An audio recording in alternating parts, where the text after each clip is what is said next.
Dear student, आज के biogeochemical cycle के तीसरे साइकिल के साथ वाटर साइकिल, जिसको हाइड्रोलॉजिकल साइकिल भी कहा जाता है। याद रखिए डियर स्टूडेंट कि वाटर साइकिल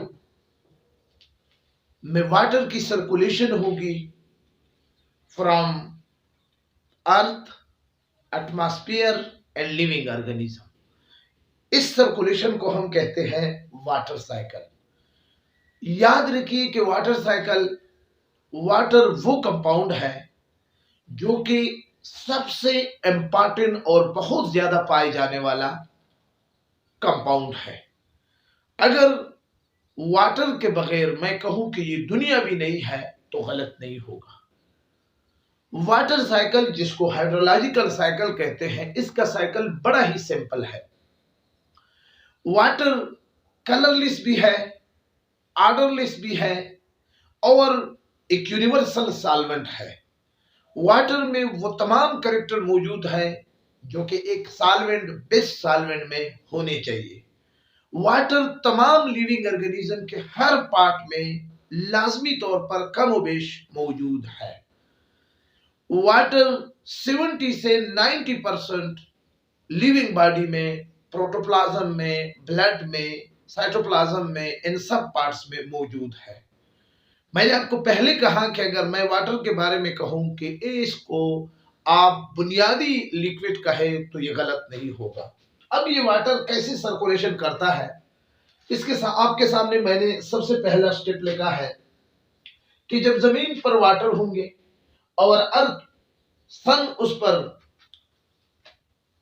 फॉल होगा, इस सन के पाल होने की वजह से वाटर के कुछ मॉलिक्यूल ऊपर वाटर वेपर में कन्वर्ट हो जाते हैं। इस प्रोसेस को हम कहते हैं एवापोरेशन। या प्लांट में वाटर है, पहले से साइल से उसने जज़ब किया है, ये प्लांट है। इस प्लांट से थ्रू प्रोसेस ऑफ ट्रांसपायरेशन ये वाटर चले जाते हैं कहां पर, क्लाउड में, बादल यहां पर ऊपर चले जाते हैं। ये एक स्टेप है। यानी अगर ओपन एरिया में, ओपन रिजर्वायर में पानी मौजूद है तो उस पर सनलाइट पड़ेगी। अगर प्लांट में है तो वो through process of transpiration already आपको पता है कि the loss of water through the aerial part of the plant is called transpiration. पत्ते के लोअर सरफेस पे स्टोमेटा होंगे, वो स्टोमेटा जब स्टोमेटा ओपन होगा तो ये स्टोमेटा के जरिए बाहर जाएंगे, तो उसको हम कहते हैं ट्रांसपायरेशन। इन दो तरीकों से वाटर ऊपर चले जाते हैं, ऊपर बादल बन जाते हैं। अब ये वाटर मॉलिक्यूल हवा में है, जब तक इसका टेम्परेचर चेंज नहीं होगा, जब तक इसका टेम्परेचर हाई होगा, उस वक्त तक ये जमीन को वापस नहीं आएंगे। लेकिन जैसे ही, ठीक है ना, इस वाटर मॉलिक्यूल का टेम्परेचर कम हो जाता है, ये क्लाउड, ये बादल जा रहे हैं, एक ऐसी जगह पे गुजर रहे हैं कि जहां पर नीचे एनवायरनमेंट का टेम्परेचर कम है, तो यहां पर वाटर मॉलिक्यूल क्या होगा, रेन की शक्ल में, या अगर बहुत ज्यादा कम है तो वहां पर स्नो की शक्ल में नीचे फिर फॉल होगा। तो इस प्रोसेस को फिर हम कहते हैं कि ये प्रेसिपिटेशन है। यानी वाटर में दो चीजें हैं, एक इवेपोरेशन है और एक प्रेसिपिटेशन है।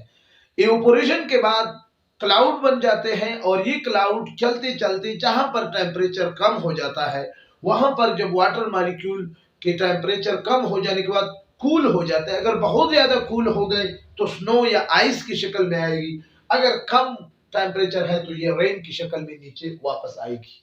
तो ये वाटर साइकिल, ये देखो जमीन से ऊपर गए थे और फिर प्रेसिपिटेशन के बाद, प्रोसेस के बाद ये वापस आ गए हैं। इस सर्कुलेशन को हम कहते हैं वाटर साइकिल।